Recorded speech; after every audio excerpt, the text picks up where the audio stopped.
Namaskaram everyone. Here I am in the premises of the Bhadreshwar Jain Tirtha, one of the two most prominent places of worship in Jainism in the Kutch region of Gujarat. Today I thought we'll continue studying our 18 most important shlokas of Bhagavad Gita, and in this video we'll be looking at the 4th shloka from the 7th adhyaya, which goes as follows. Let me first read it in the Gujarati script, then practice writing it, then explore its meaning in English, and then read and write the Gujarati translation as well. The shloka is chanted like this. Bhumirapo nalo vayuhu kham mano buddhirevacha ahankara itiyam me bhinna prakritirashtadha. Let me now practice writing the shloka and then we'll chant it one more time.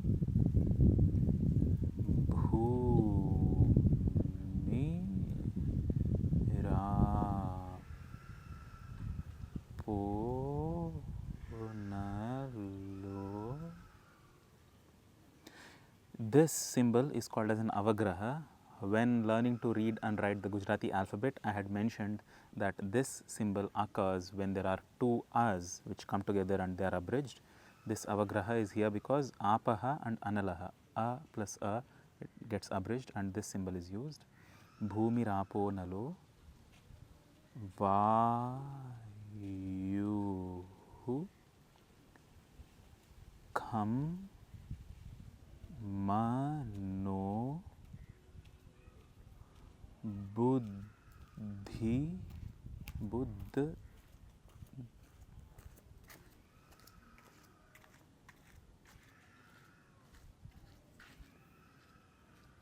mano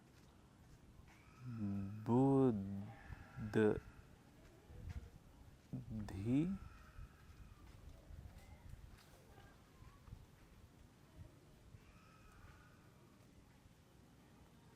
I think there is a spelling mistake here. The dha should be different. It should be buddhi. It's not definitely this. It should be something like dhi. This would be buddhi. So let me rewrite it. Buddhi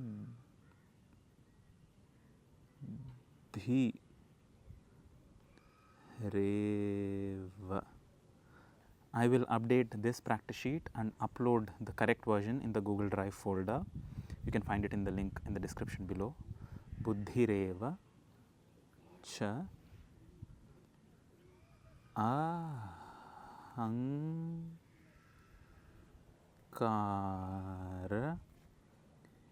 itiyam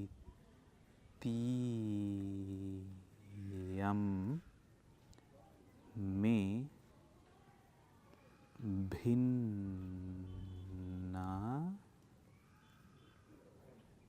prakriti rashtadha.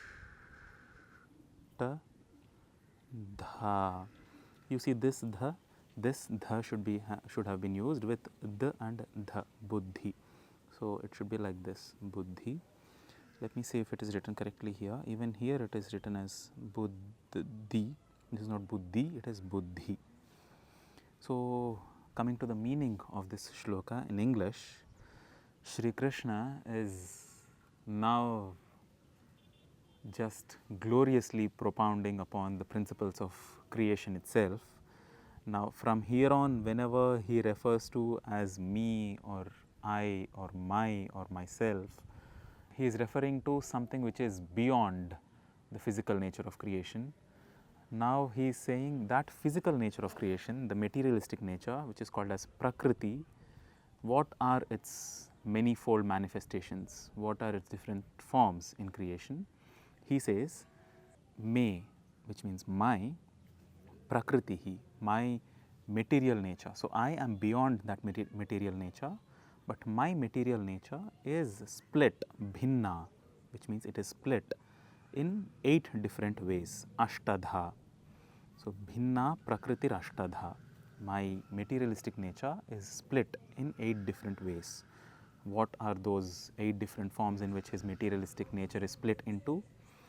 bhumihi, which is earth, apaha, which is water, analaha, which is fire, vayuhu, which is the wind, kham, which is space around. So far, we might be on the same page that yes, even the space around is of materialistic nature. So, these pancha bhutas are still materialistic. Now, they are getting subtler. You might notice that in this sequence, they are getting subtler and subtler. Earth, bhumi, is the grossest, the densest. From that, water is slightly less dense. It is moving towards more subtler nature. And fire to wind and space, it is just physicality, physical nature of creation getting subtler and subtler. Even subtler than that, than kham, which is akasha, is manas. Even the manas, or the mind roughly in English, is also of the physical nature. Buddhi, which is the intellect, also falls under the ambit of prakriti. And ahankara, which is that illusory nature that this is me doing this, talking, this is me, that illusory sense of individual self, that ahankara too falls under the materialistic nature of prakriti.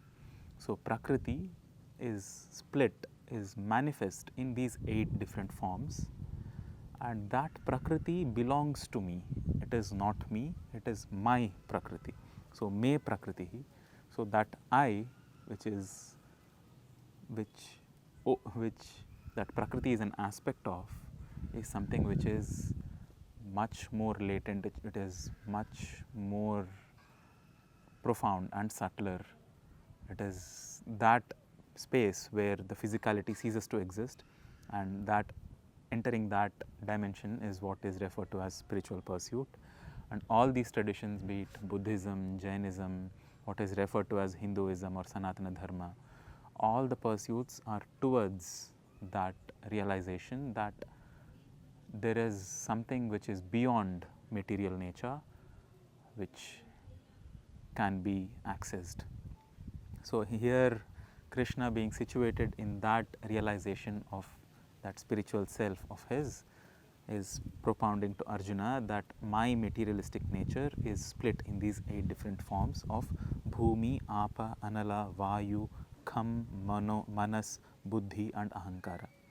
The Gujarati translation of this is Prithvi, Jal, Agni, Vayu, Akash, Man, Buddhi तथा अहंकार આવી રીતે 8 ભાગમાં મારી પ્રકૃતિ વિભાજિત છે. This is not really a lot of Gujarati, this is mostly Sanskrit words themselves. આવી રીતે, even Riti is from Sanskrit, Avi is Gujarati, but you see the fragrance of Sanskrit being inherently present in all languages of Bharat, and this is one such instance.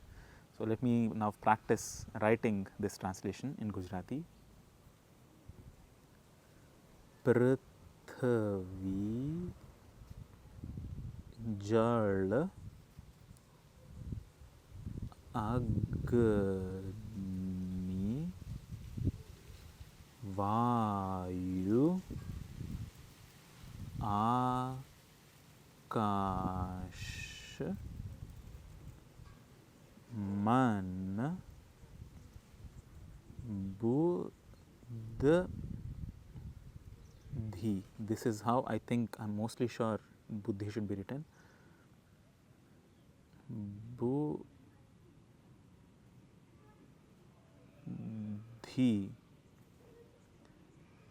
tatha ahankar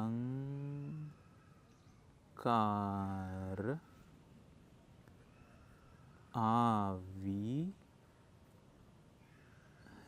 रीते 8 ભાગમાં મારી પ્રકૃતિ વિભાજિત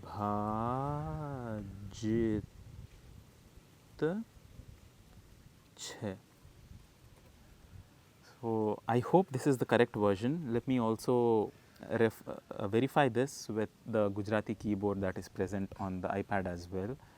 But if it is not, then I will let you know on the edit screen somewhere. Here it will be if this is the correct version of buddhi. This definitely is not, I am hoping. So, thank you so much for joining me in learning Gujarati through learning Bhagavad Gita shlokas. So, there is twofold learning happening at the same time, and we have now finished learning 7 of the 18 most important shlokas of Bhagavad Gita in Gujarati. See you in the next video of this playlist. Namaskaram.